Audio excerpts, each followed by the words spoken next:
Trabasawe no amanya gange bapita Brian wako ngera abantu okubanga let's aba superstars abamanyi mu gwanga Uganda n'okutwaliza wamu esi yonna basically onako tugenda tunulia superstar and I call him a superstar because he's one guy who is so much promising atuwe kituka ku comedy sketch comedy stand up comedy achikuba tubade tunywa muko na ngamba muno yaliko mu competition za the comic, yes, the comic. So then we jukira face because them kubali mumpakezo nga tugeza ko ku scrutinizing abantu abali performing and those atali nagulu eli ku bayitayo bawatya ngoyogera mpola kunagulu nante erinya lyayo ndirabiti nagulu eli by then walo WBS kan walo NBS wa makati yeyo jimubera kati nine niko MC eyo kalina ya yeri na eya kalunji zena yingira bwingizi mweyo kalina yeri nempuliranga kawe kanfuwa kati nine niko MC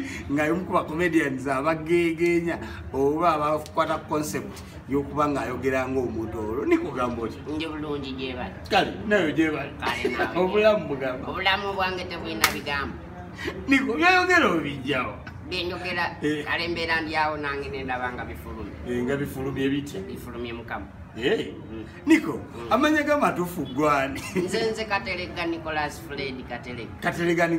Fred gali amanya asatu nerya Kalega nalyo lyange Kalega olijja wani yali kuwenya wange jaja Kalega aba yali kuwa bubi yali anti family name Kalega family name Kalega bakuzala waniko banzala gomba tata wange Kateregga Fred omusajja muwanvu bwati munyirivu na yenze simanyirwa ati samfana nolaba tata wange toyinza gwetonyirira nange byansobe lwaki tonyirira olumuntu kana ekisira neneralikirira mukuboli tata wange nsinga obulungi kati tuyinza okuyimirira wamu ne bagamba oba bakimusiba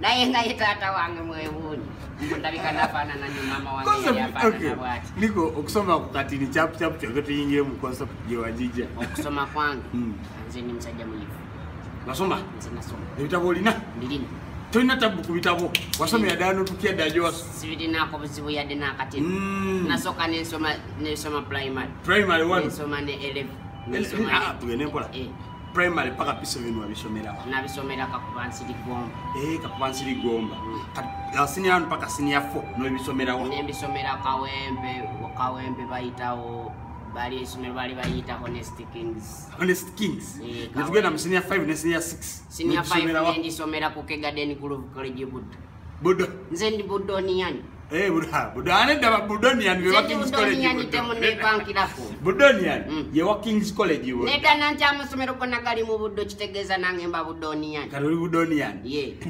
kale sepankwa konze wate wenna malo okusoma campus agenda ibakigala covid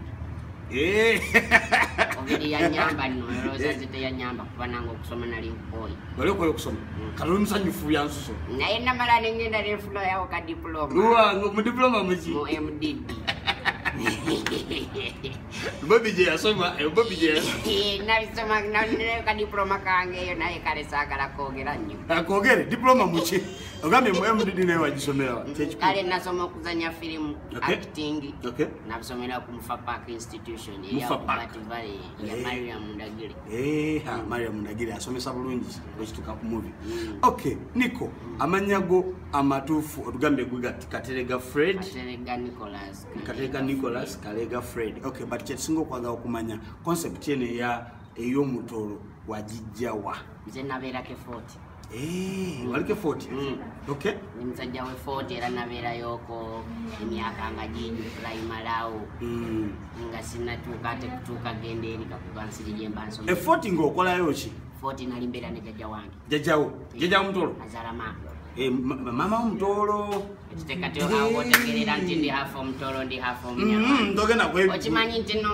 nti no ndi munyarwanda nga talawo muganda tata wange si muganda talawo munyarwanda Kateregga linnya ly'abanyarwanda Kateregga niko nimba siri kukulimba ate nkulimbire ki abanyarwanda kyabafaanana bwe bati nange simanyi niko ofuna otya concept oma kukulye 40 olulimi lwakyuka bwe lutyo obosobola okwogera Luganda ebyaddala oluganda olwaddala nalwo ndwogera twogere mu Oluganda ebyaddala Olulala sikulona nti kala okutuuka alisitooka okubeera empapulira bimenye. Kale oluganda olwaddala yogera bulungi kati ebyaddala oluganda Kati njogera oluganda olwaddala. Ebyaddala. Amanya go gwange. Amanya gange nze Kateregga Fred Kalenga. Amanya Kateregga Fred Kalenga. Okola ki mu biseera bye eby'eddembe? Biseera byange eby'eddembe. Mu luganda olwaddala. Biseera byange eby'eddembe. Ndi mutunzi wa nsawo. Mutunzi wa nsawo. Zino zi travelling bags. Okay. Laptop bags abaana be batwala ku ssomero. Okay. Ndi musajja omutunzi w'ebyo. Omusajja oluganda se balumanya ebyaddala. Nze nsobola n'okukota ebikocco. Kocha. Sha. Koyi. Dya. Ono alya n'oli alya. Emmere egenda. Sikikumazi. Kati nze kankubuuzeeyo koyi. Dya. Kami katono. Kanyoomera mitala waamu. Kati ate mu lutoolo mubyogera mutya nkoye kyamu. Tugonzaamu bugonza. Koyi. Dya. Kasajja katono. Kanyoomera mitala waamu. Yogera kati luno olulimi olwaffe teruddukanye. Lugenda mpola. Kati oluganda lwe ludduka emisingi. Koyi dya. Ono alya n'oli alya. Kati mugamba mutya? Koyi. Dya. Ono alya n'oli alya. Emmere egenda. Okyogedde sipiidi. Mwogera mutya? Emmere Emmere egenda. egenda. Okay, natutunye obulamu Niko okeera ku makya nolowooza ku byogenda okukola oba just kigwa bugwi? Nkeera ku makya mu Luganda togere mu lutoolo bijja kukola nnyo kuba ye concept gye tuli mu kuyisaawo. Nkeera sinti oba byenjogera mbijja out of the blue. Though there are some inside I've done Okay. nga zo ziyirizaawo. Toziyirizaawo. Ate nebikola. Naye nga ezijoka ezimu nsooka kuziwandiika. Tosooka kuziwandiika. Okay. Kati nina abanyambako bangi. Obaoli awo no nga kati manager Loni. Mbeera ndi awo nga nkubidde esimu nangamba wandiika kano. Manager Loni, I want to thank you for everything you've done in both of our lives. Yeah, Niko MC, of course, Nange, Brian Waka, and so many people. But you're one guy who always supported talent which is coming up. Thank you very much. God bless you for all that you're doing in people's lives. Akukubira esimu yo manager Loni nagamba niko wandiika kano. Ngolo ayiza concept. Nenkawandiika nangamba kati sooka okanoonyeze kino wekagenda okutandika nekagenda okuba. Okay. Naye ng'olwedde yaba akataddewo. Nga yakamanyi. Ng'olaba naye wokalowoozaako n'okayingira kakola. Yesterday mwakoze ka video kenaabi akabadde katambula obulungi nnyo ate emmotoka ng'ogende okutwalako. Ebyo byonna yabiwaandika. Okay, yabiwaandika but njagala kumanya. Lwakubagamba butayagala kulabisa. Antakabeeramu. Kyenjagala okumanya kiri kimu Niko. Bw'oba okola concept zino because tumanyi when it comes to tribe and religions abantu batera nnyo okuba owninga ebintu ebyo ebibiri nga oli bw'aba omusoga tayagala oyogere ku musoga bw'aba omutoolo tayagala oyogere kibi kikwatagana ku mutoolo. Concept zonna z'okola ziri contrary. Bw'oba ogenda kukola ya mutoolo togikolanga nnungi. Abatoolo tebakubirangako okusimu kukangakanga ng'abasiraamu oba tribes endala religions endala zezikola kuba twalabako abasiraamu ku mariachi netulabako abaganda ku maulana ne rain. Gwe nga comedian abatoolo tebakubirangako simu kutabukira. Obudde buno they are proud of me.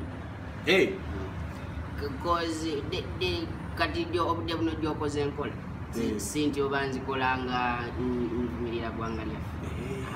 Gwanga yammwe ebikinga toli mutoolo. Nanti ndi hafu eri pakati nange eri nayingirayo olwedde kyagwa ne banango basikyavaayo. Ne bagoba batya tovaayo.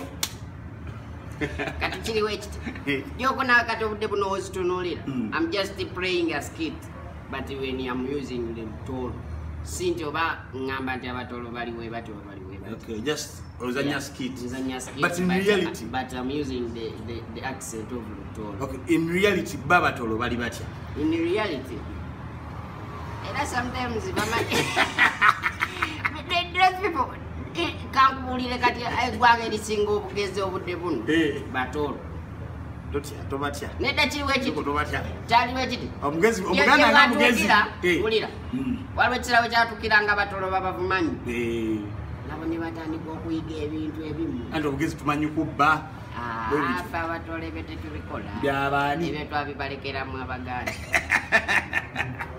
Neolaba waliwo skiti gye nazannyangu muyaya ali kunziba ensawo ne mugamba taata kale toyagala esimu ene mugate twagala kulwanira wano twala ne kyaja yiiyo ebyo ebintu byokuba tumanye obudde bwonna tuzaawo ebirala naye byabaganda mwabibalekera ebyo twabibalekera ababbi bebasinga abaganda bebasinga obuyayi fete tuli bayaayi kati otunula sikiti zange zenkola these days I'm just using the accent of Lutolo, but I'm not abusing them. Instegera Niko ng'omuntu ali mu comedy industry obeerako abantu bogamba nti at least when tunulira kino kyekirakinga mu comedy nsobola okutandika nakyo ne ngenda mu maaso awatunula ng'olaba concept y'omuntu olwo ebulawo era we nagenda okulaba nze okutandika okufuna concept y'omuntu olwo nagitandika bwenti natandika nasooka nentula wansi nensooka ntunulira mu comedy industry ne mu characters eziri ku TikTok cause TikTok yenfudde kati TikTok yekufudde kati nasooka nentunulira mu comedy industry nga mulimu abakola olusoga mulimu abakola oluniga mulimu abakola oluganda naye nga temuli comedian yavuddeyo okwogera Lutolo yandi abatolo ate kati batugamba ki kati tebalina kye babagamba obudde buli kati tulina kye twogera kyobulaba nange. That's why some Patolo, they are even proud of me. When you read the comments on my posts, they say that you're making us proud. Proud. Now we can talk. Nenga toli Mutolo literally. Yeah. Kati edda bali bayite balina bye babagamba ne kati tuyina bye tubagamba. Namwe kati abaganda walesera kigendo tukanga. Ani muganda. Kalio boy all the way straight up from Kalio. Kalio boys. Mwe abasoga mwalinawo Kaleera abaganda mulinawo abaganda bangi abanyankole mulinawo ono Alex okitegeera kati nembuuza where is the Batolo nesooka nkirowooza nengenda okutunula ne ku characters ziri ku TikTok nga Batolo nayo teriwo nemanya nti kati wenayingira kino kati kambuzemuko Niko bwotunuulira comedy alina styles bbiri sketch ne stand up okola ki ekituufu Nambikola. Niko ngenda ku. Sikulini. Stand up comedy ate wentuka ku stand up comedy nyinzo okuba sikumbula. Mbuza kabanda. Zengenze kom competition nyingi ne nga bankaba bukaba. Nga competition kiniko. Nali kom NBS de comic. Eyali yabasajja mekete. Ojitegere. Egundi yajwangula. Omukebete. Nitumwana motoka. Oyo yampona na buwe. Yakuona ate nga tewatuka na kusendwa na kuota nyumiza. Nalina competition za mirundi ebiri. Zineza za comic ezali ku TV ya NBS. Nga nina neza Tomorrow People zili ku TV ya ABS. Tomorrow People. Ojitegede. Okay, wali mu competition bili same time. Kati de daba we bantekayo we schedule nga kuluna kulweru munganeri nayo schedule. Mwese luna lwali lwa kusatu nga nino okubeerera wano ku Silver Springs ne Bundi neri Kawala nengamba kati wano nkoze nti nesooka ntula wansi ngeno waliyo bakomediani abana bali bamanyi the comic bamanyi omukebete anti kyobola nkugambye eri waliyo batya nantuwulira nkuleetera kati ate nga ndaba bweri ate bweri ku ABS nali mbusobola nga tewali n'omu asobola kola kyenkola ngamba eri waliyo Kaleera bani nga bangi eri ngamba kali bali kambe esonyiwa kenfunza abeeru nanyiga bali nowangula Sino nakuwe nasooka okukwata akakadde nga tekabulamu yadde ekikulu ku ABS ate babasaliriza nabusaliriza kuba wobuuza abantu anewangula competition ezo era bajja kusongera kunzi Niko MC waziwangula nze natwala award ya best entertainment ani abawangula wakola gundi bbiri walina events bbiri same day nosalawo ogende ku eno gyoli aliyosobola gyolaba nti bamukebeta bajja kukusinga nogireka ali tibajira kunsinga at least kale nali wangudde emitwalo gyange ngaasa nedda wina take city hall oyala omuwanguzi yali afuna mmotoka nga kiwedde abaana abavimbisa naye nange navimbako NBS yamanyi NBS yanvimbisaako yantwalako eri mu hoteri ezebbeyi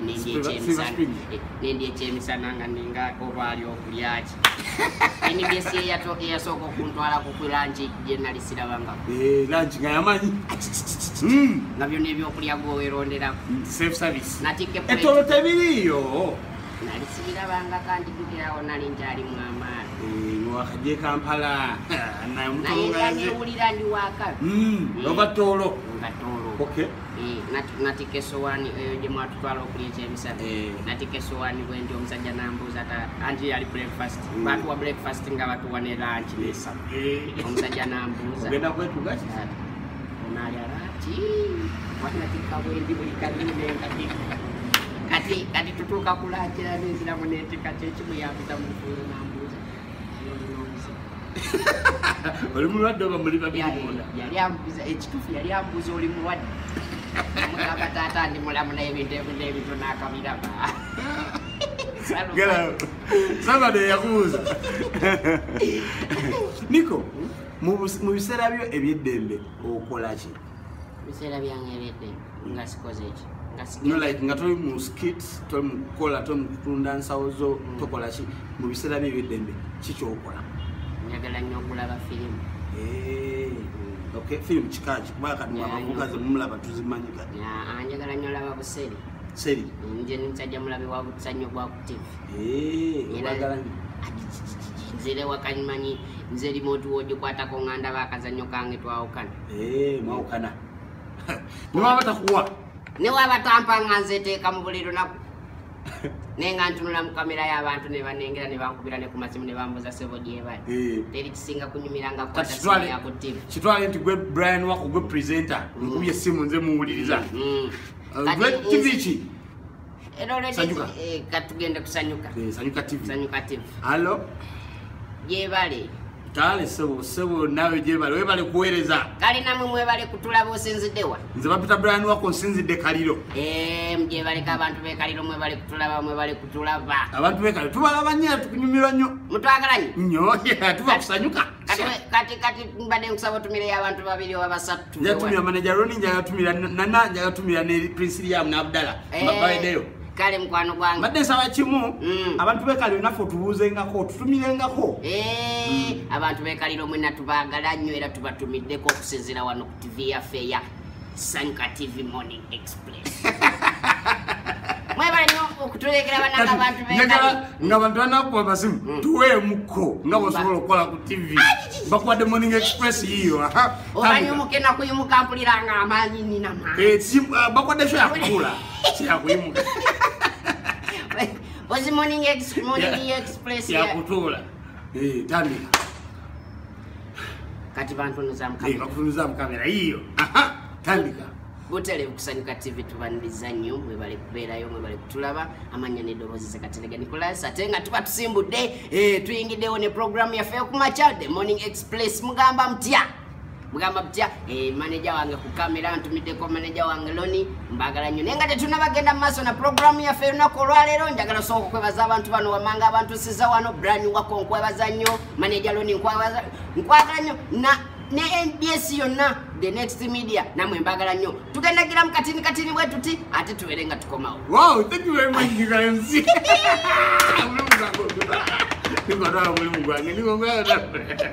kati tuli ku radio bakwade omulimu radio next radio next radio ya luzungu luzungu tuleka tukole luganda tugende ku radio Simba tugende ku Simba ku radio ku Simba ale Simba yeyo concept ye muyaganya wa media atagere Simba yegwe ndaus omulangi ndaus anti katira bayo wa radio binyumirya wawa walo banyiga akantu kati ne libule ya music nakakomya katkanyige katwaye tuwe kali tumulimba malamulo palaso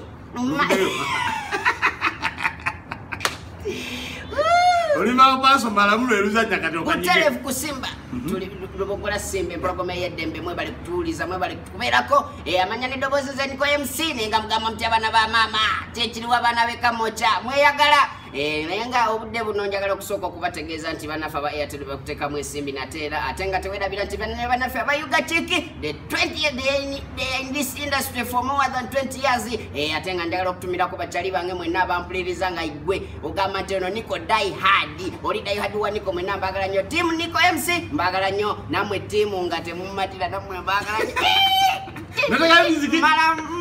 malamu bakongere endala oyo mita Palasto ate nga budde buno yakyakwatiridde music industry y'eggwanga kano kayimba bakayita malamu ate nga tugenda kubanga tugenda ku mulango bakama baffe tulabe nga tukomawo ne program yaffe tugitwalaganye maaso mu maaso awo ngenda ku masimu tulabe nga tukwasaganya ekintu kino kati awo tuli ku radio ya Buganda mu Buganda kati bakwadde omulimu ku radio etoro tandika Toro FM Toro FM mugambe nkozi mu byamwe bigenda mpola ebyaffe bigenda kale tandika natera mbanyingiddewo omwana wamwe Nico MC aboli mempako yawe mugamba mutya neba nayiwa okugenda ekola ku radio nga bimenya radio enyuma ng'otwala sikati oli Toro kana abe Toro bo bagala omulwabwe banyumirwe kati genda tandika Toro FM Kaweta gali haso. Kale Toro TV. Toro TV. Ya kugenda mpola. Na yoni haso. Tebijja. Na yebeta gali haso. I know. Nico, bangwe bale kwangu oli proud of where you come from second ndishwe immune community ya abantu abakula ba TikTok ne bagamba wow this guy is doing it well back following abatya basobola batyo kufuna you need support in any way nebira bifanana ko bwe bityo njaga nnyo kubanga promoting talents ono wange Nico MC wange era kyonna ekyetagisa nja kuba nkiwawo okusobola okulaba nga tukikola mu mbeera yonna n'okubanga tupromoting talent to the next level Nico mbadde nsaba mumuwagire but njaga bamanyi TikTok Facebook YouTube WhatsApp bichi byonna bakufuna batya Nico MC everywhere Nico MC Ujako ku YouTube nina kachano kange kale kali awo keyiya kali Nico official obato libubi sologenda nokasa kutegeza chumo obato libubi tufunya bubi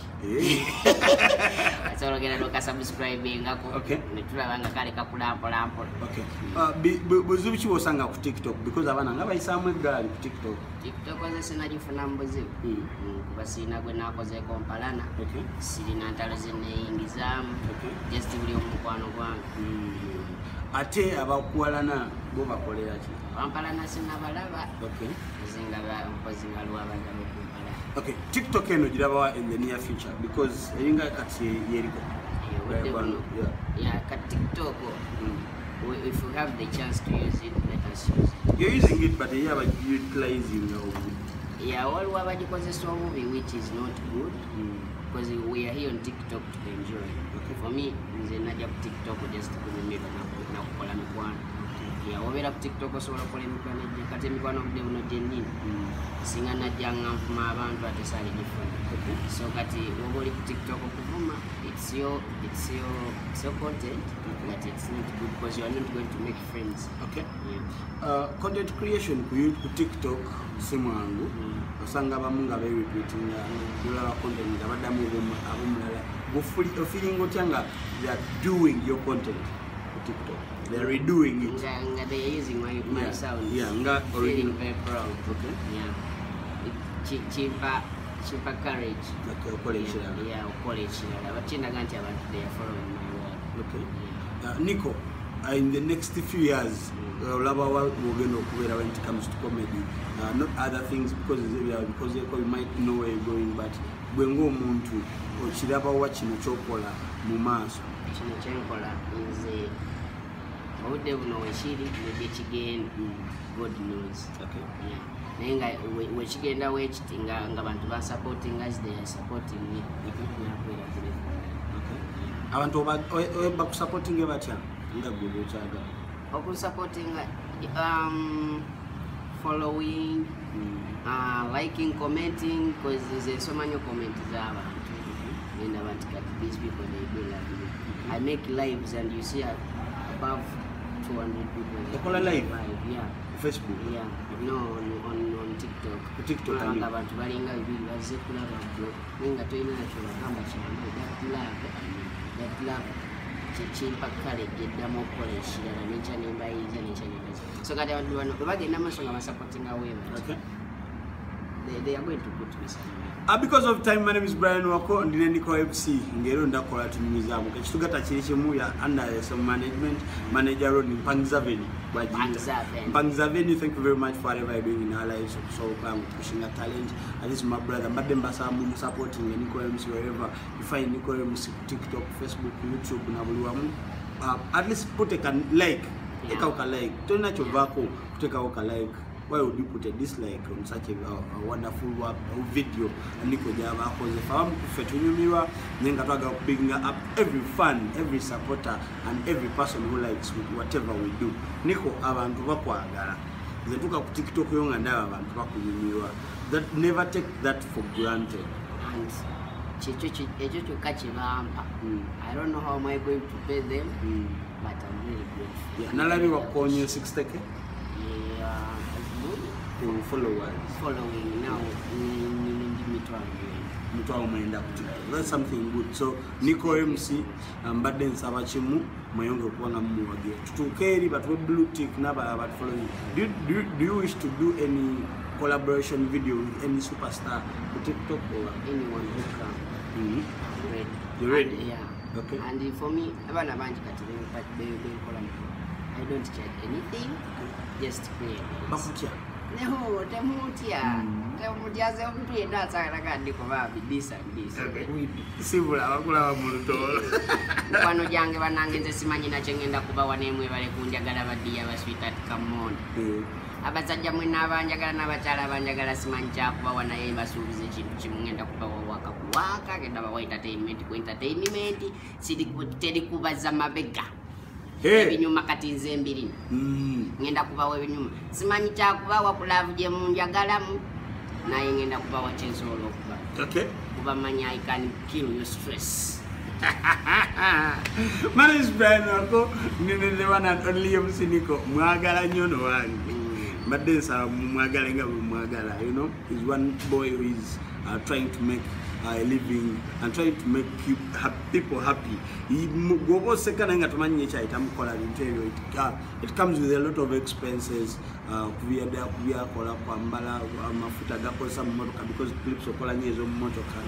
it comes with a lot of expenses, cost of production. So just tabagala musend obachi to respecting a cost of production and the time itself, because atula nawanika concept season executing then nazibawo mwena muzi previewing abamuna muzi nyoma but chemukola chichamu we just to appreciating a chakola cost of production, time and money. My name is Brian Wako. I wish you the best, everybody who is watching. Let's follow Niko MC everywhere, Facebook, YouTube, TikTok, and everywhere. Of course, the trailer be Brian Wako. Kalio boy, YouTube, Facebook, and TikTok. My name is Brian and Niko MC. We sign out.